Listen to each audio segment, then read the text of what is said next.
अस्सलाम वालेकुम students. States of matter chapter के अंदर आज हम बॉयल्स लॉ को डिस्कस करेंगे कि बॉयल्स लॉ क्या होता है और उसका मतलब क्या है। तो इस लॉ को पढ़ने से पहले हम कुछ बेसिक्स कवर करते हैं जो आगे चलकर हमें बहुत काम देंगी इस लॉ के अंदर, ठीक है। तो सबसे पहले तो हम गैसेस की जो प्रॉपर्टीज थी वो हमने डिस्कस की थी। जो हमने kinetic molecular theory of gases, liquid और सॉलिड्स पढ़े थे, उनमें इनकी प्रॉपर्टीज़ को हमने डिस्कस किया था। तो फिर से गैस जो है उसकी मैं डेफिनेशन यहाँ पर आपको बता देता हूँ कि गैस क्या है। गैस एक कलेक्शन है, a collection of molecules and atoms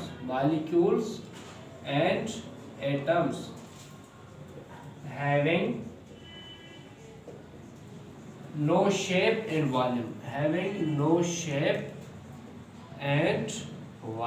मतलब गैस एक कलेक्शन होता है एटम्स और मॉलिक्यूल्स का, और उसका वॉल्यूम और शेप जो है वो नहीं होता, ठीक है।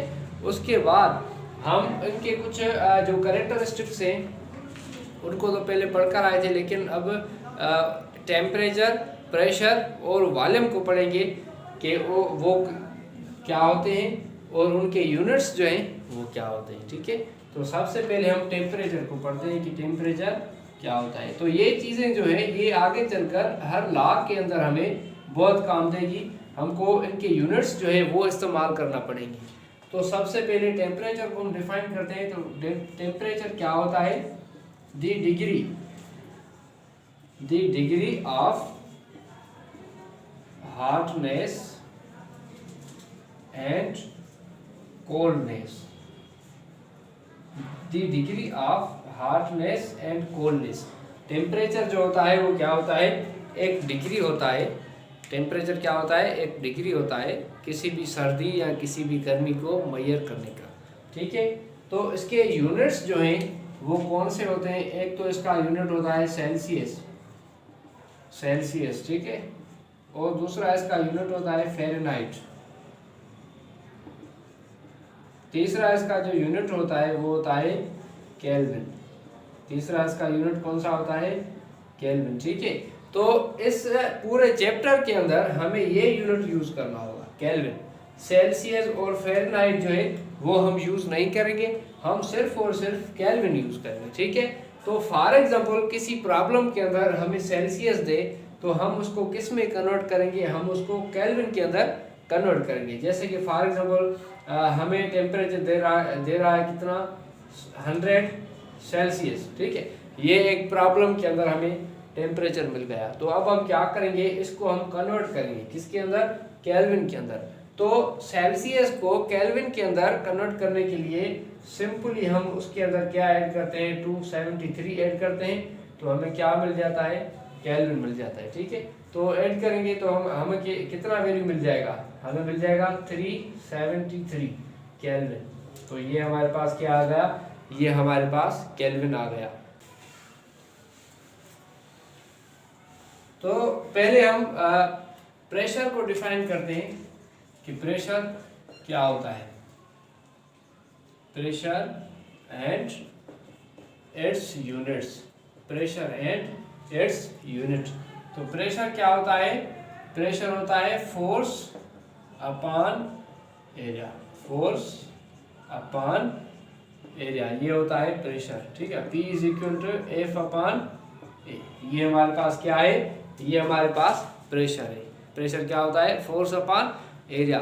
किसी भी गैस का प्रेशर जो है वो क्यों बढ़ जाता है? प्रेशर उसके अंदर पैदा क्यों होता है? इसलिए पैदा होता है क्योंकि गैस के जो मॉलिक्यूल्स हैं वो हमेशा रैंडम मोशन में होते हैं। रैंडम मोशन में जो है वो इधर से उधर फिर रहे होते हैं। उनकी दीवार जो है, कंटेनर की जो दीवार है या सिलेंडर की जो दीवारें हैं, उनसे वो टकरा जाते हैं। तो अगर उनको हम टेम्परेचर देंगे, ज़्यादा टेम्परेचर देंगे, तो उनमें काइनेटिक एनर्जी जो है वो बढ़ जाएगी और उनके अंदर प्रेशर जो है वो बढ़ जाएगा। तो किसी भी गैस का प्रेशर क्यों होता है? क्योंकि उनके जो मॉलिक्यूल्स हैं वो क्या होते हैं? वो हमेशा रैंडम मोशन में होते हैं, ठीक है। तो इसके अब हम कुछ यूनिट्स जो हैं वो पढ़ते हैं कि इसके यूनिट्स जो हैं वो कौन से हैं। तो सबसे पहला जो इसका यूनिट है वो है टोर। ठीक है, टोर इस चैप्टर के अंदर हम यूज करेंगे। उसके बाद दूसरा इसका जो यूनिट है वो है mmHg, मतलब मिलीमीटर मर्क्यूरी, ठीक है। उसके बाद तीसरा इसका जो यूनिट है SI यूनिट जो है इसका वो है न्यूटन अपान मीटर स्क्वायर, ठीक है। चौथा इसका जो यूनिट है वो है ATM। ATM क्या है? एटमॉस्फेरिक प्रेशर, एटमॉस्फेरिक प्रेशर, ठीक है। ये इसके यूनिट्स हैं प्रेशर की। तो पूरे चैप्टर के अंदर हमें ये जो ATM है ये इस्तेमाल करना पड़ेगा, या फिर ये टॉर जो है ये इस्तेमाल करना पड़ेगा। इससे हमारा कोई भी लेना देना नहीं है। तो अब हम इनके वैल्यूज को देखते हैं कि इनके वैल्यूज जो है वो क्या है।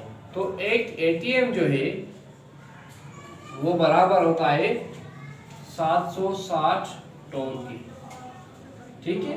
किसके इक्वल होता है? 1 ATM किसके इक्वल होता है? 760 टन के। और ये इक्वल होता है 760 मिलीमीटर मर्क्यूरी, mmHg, ठीक है। तो ये हमारे पास जो है प्रेशर के यूनिट है, ठीक है। हम इसको नहीं पढ़ते क्योंकि हमें ये काम नहीं देगा, हम इसको यूज नहीं करेंगे, हम सिर्फ और सिर्फ इनको यूज करेंगे, ठीक है। तो ये जो ATM है तकरीबन पूरे चैप्टर के अंदर हमें ये काम देगा। और उसके बाद ये जो टोर है ये भी हमें बहुत काम देगा। तो इनसे हमारा कोई लेना देना नहीं है। तो ये सिंपली इसके यूनिट्स हैं प्रेशर की जो हमें इस चैप्टर के अंदर यूज करने हैं, ठीक है। तो ये प्रेशर का, प्रेशर क्या है? फोर्स अपॉन एरिया, ठीक है। ये इसकी डेफिनेशन है। कोई एरिया हो उसके ऊपर जो भी एक फोर्स लगता है वो क्या होता है? वो प्रेशर होता है, ठीक है। फॉर एग्जांपल कोई गैस है, गैस एक सिलेंडर में है, तो सिलेंडर का जो भी स्पेस है, सिलेंडर की जो भी स्पेस है उस पर जो भी फोर्स एग्जर्ट होता है वो क्या होता है? वो प्रेशर होता है, ठीक है। तो उसके बाद हम वॉल्यूम को डिस्कस करते हैं कि वॉल्यूम जो है वो क्या होता है। तो ये बहुत सिंपल है, बेसिक्स हैं कुछ इस चैप्टर के। तो नंबर 3 पर हम वॉल्यूम को डिस्कस करते हैं, ठीक है। Free available space, free available space occupied by gas molecules, by gas molecules, ठीक है। ऐसी जगह जो बहुत फ्री हो और उस जगह को अगर गैस के मॉलिक्यूल्स जो है वो घेर ले तो वो क्या है? वो वॉल्यूम है, ठीक है। तो वॉल्यूम के यूनिट्स जो हैं वो एक तो मीटर क्यूब इस्तेमाल होता है, मीटर क्यूब। तो एक मीटर क्यूब जो है वो कितने लीटर्स के इक्वल है? 1000 लीटर्स के इक्वल है, ठीक है। तो ये यूनिट जो है ये हम यूज नहीं करेंगे, ठीक है। क्या यूज करेंगे हम इसके अंदर डेसीमीटर क्यूब यूनिट जो है वो इस्तेमाल करेंगे। Decimetre cube 1 dm cube, 1 dm cube जो है वो किसके इक्वल होता है? 1 लीटर के ये इक्वल होता है। 1 dm क्यूब जो है वो किसके इक्वल होता है? 1 लीटर के इक्वल होता है। और एक लीटर जो है वो किसके इक्वल होता है? 1000 मिलीलीटर के इक्वल होता है, ठीक है। तो ये सिंपल से यूनिट्स हैं, मैं इसलिए ये कम लिख रहा हूँ क्योंकि हमें ये काम देंगे और किसी से भी हमारा लेना देना नहीं है, ठीक है। तो ये हमारे पास वॉल्यूम था। वॉल्यूम क्या होता है? एक ऐसी खाली जगह जो गैस के मॉलिक्यूल्स जो है वो सारे को ऑक्यूपाई कर लें तो वो क्या होता है? वो गैस का वॉल्यूम होता है, ठीक है। तो एक वॉल्यूम के हवाले से मैं एक और बात आपको बता दूं कि गैस का अपना वॉल्यूम तो होता ही नहीं। फॉर एग्जांपल एक सिलेंडर हो हमारे पास जिसकी कैपेसिटी जो हो वो तकरीबन 1000 लीटर, इतना बड़ा सिलेंडर हो हमारे पास, और उस सिलेंडर के अंदर अगर हम 500 मिलीलीटर, मतलब 500 मिलीलीटर जो है उसके अंदर गैस डाल दें, मतलब थोड़ी सी मिकदार इसमें हम गैस डाल दें तो वो सारा वॉल्यूम जो है गैस के मॉलिक्यूल्स क्या करेंगे? ऑक्यूपाई कर लेंगे, ठीक है। तो ये हमारे पास सिंपल से कुछ प्रॉपर्टीज दी गैस की और उनके हमने यूनिट्स को भी डिस्कस किए। तो अब हम बॉयल्स लॉ की तरफ चलते हैं कि बॉयल्स लॉ क्या होता है, ठीक है। तो बॉयल जो है उसका पूरा नाम था रॉबर्ट बॉयल, रॉबर्ट बॉयल, ये एक साइंटिस्ट था, ठीक है। इसने ला दिया, इसने क्या बोला, इसने बोला कि 8 same number of moles, 8 same number of moles at temperature, at same number of moles and temperature, the volume of gas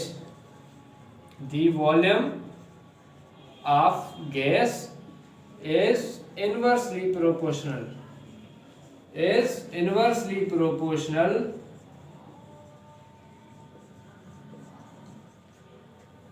to the pressure,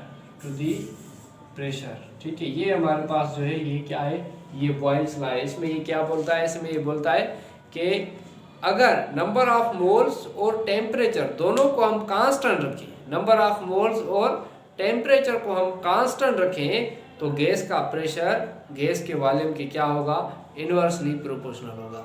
अगर वॉल्यूम को बढ़ाएंगे तो प्रेशर क्या होगा, कम होगा। अगर प्रेशर को बढ़ाएंगे तो वॉल्यूम क्या होगा, कम होगा। तो मैथमेटिकली हम इसको ऐसा लिखते हैं, V is inversely proportional to 1/P। तो V क्या है हमारे पास, वॉल्यूम, P क्या है, प्रेशर, ठीक है। अगर ये प्रोपोर्शनल की साइन हम हटा दें तो क्या आ जाएगा, V is equal to K। K क्या है, K का मतलब है समथिंग इज कांस्टेंट। ऊपर से हम क्या पढ़ कर आए हैं, at same number of moles and temperature, मतलब टेम्परेचर और मोल्स क्या है, कांस्टेंट है, ठीक है। तो इसको हम ऐसा लिखते हैं। तो ये हमारे पास क्या है, ये हमारे पास बॉयल्स लॉ की मैथमेटिकली रिप्रेजेंटेशन है, ठीक है। दूसरी भी हम इसकी डेफिनेशन को पढ़ते हैं कि दूसरी डेफिनेशन के अंदर बॉयल्स लॉ को कैसे डिफाइन कर सकते हैं हम, ठीक है। तो इसकी दूसरी डेफिनेशन को हम पढ़ते हैं, the product of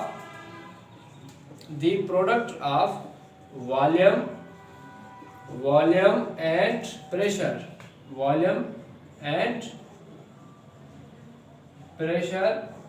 of a fixed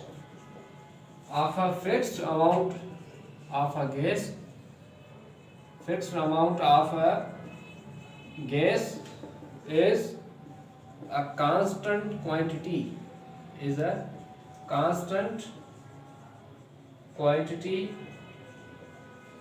at constant temperature। बात समझ में आ रही है। कोई भी एक गैस हो जिसका वॉल्यूम और प्रेशर का जो प्रोडक्ट होगा, कोई भी gas, fixed amount of a gas का वॉल्यूम जो है वो क्या हो, फिक्स हो, तो उसका वॉल्यूम और प्रेशर का जो प्रोडक्ट होगा वो क्या होगा, वो कांस्टेंट क्वांटिटी होगा, कांस्टेंट टेम्परेचर पर, ठीक है। फॉर एग्जांपल हम यहाँ पर लेते हैं इनिशियल प्रेशर और इनिशियल वॉल्यूम। P1 क्या है, इनिशियल प्रेशर, P1 क्या है, इनिशियल प्रेशर। उसके बाद हम V1 को भी लिखते हैं यहाँ पर, V1 क्या है हमारे पास, initial volume, initial pressure, initial volume, ठीक है। और यहाँ पर अब हम देखते हैं ये किसके इक्वल है, K का मतलब क्या है, ये कांस्टेंट है, K मतलब समथिंग इज कांस्टेंट। अगर हम फाइनल प्रेशर लें P2 और फाइनल वॉल्यूम लें तो क्या होगा, K के इक्वल होगा, ठीक है। तो यहाँ पर P2 क्या है, फाइनल प्रेशर, और उसके बाद V2 हमारे पास क्या है, फाइनल वॉल्यूम, ठीक है। तो ये दोनों किसके इक्वल है, K के। अगर K के इक्वल है तो ये दोनों एक दूसरे के भी इक्वल है। जैसे P1 V1 is equal to P2 V2। तो ये हमारे पास बॉयल्स लॉ है, इसकी एक्सप्लेनेशन है बॉयल्स लॉ की। तो इसमें कोई भी दिक्कत नहीं है। मैं फिर से आपको बता देता हूँ कि बॉयल्स लॉ का मतलब ये है कि कोई भी गैस हो, उसके नंबर ऑफ मोल्स और टेम्परेचर अगर कांस्टेंट रखा जाए तो उसका प्रेशर उसके वॉल्यूम के इन्वर्सली प्रोपोर्शनल होगा। एग्जांपल मैं आपको देता हूँ, जैसे कि हम साइकिल के अंदर हवा डालते हैं तो क्या यूज़ करते हैं, पंप यूज़ करते हैं। पंप के अंदर ऊपर से हम प्रेशर को बढ़ाते हैं को पंप के अंदर जो वॉल्यूम होता है गैस का वो डिक्रीज हो जाता है। मतलब प्रेशर हम इंक्रीज करते हैं तो वॉल्यूम क्या हो जाता है, डिक्रीज हो जाता है। ठीक है, अगर प्रेशर को हम कम करेंगे तो क्या हो जाएगा, वॉल्यूम उसका बढ़ जाएगा। ठीक है, इस तरीके से। तो इसके ग्राफ जो है वो भी अब हम यहाँ पर बनाते हैं, बॉयल्स लॉ के कुछ ग्राफ्स जो है उसको हम बनाते हैं और उसके बाद हम एक दो न्यूमेरिकल भी करेंगे बॉयल्स लॉ के ऊपर। तो इसके ग्राफ्स जो होते हैं वो कौन से होते हैं, ग्राफ्स फॉर बॉयल्स लॉ। ठीक है, तो ये हमारे पास फॉर एग्जांपल एक ग्राफ है जिसमें हमने यहाँ पर वॉल्यूम लिया है और यहाँ पर हमने क्या लिया है, यहाँ पर हमने प्रेशर लिया है। ठीक है, ये हमारे पास एक्स एक्सिस है और ये हमारे पास वाई एक्सिस है। ठीक है, तो यहाँ पर इसका ग्राफ कुछ ऐसा बनेगा। ठीक है, ये इसका ग्राफ बन जाएगा और ये ग्राफ जो है ये कांस्टेंट टेम्परेचर है, मतलब टेम्परेचर जो है वो क्या है, वो सेम है, या फिर हम ऐसा कह सकते हैं कि वो कांस्टेंट है। टेम्परेचर क्या है, कांस्टेंट है। तो इस ग्राफ को हम बोलेंगे आइसोथर्म। आइसो मीन्स सेम और थर्म मीन्स टेम्परेचर। और जिस तरीके का ये ग्राफ है तो इसको हम बोलेंगे रेक्टेंगल हाइपरबोला।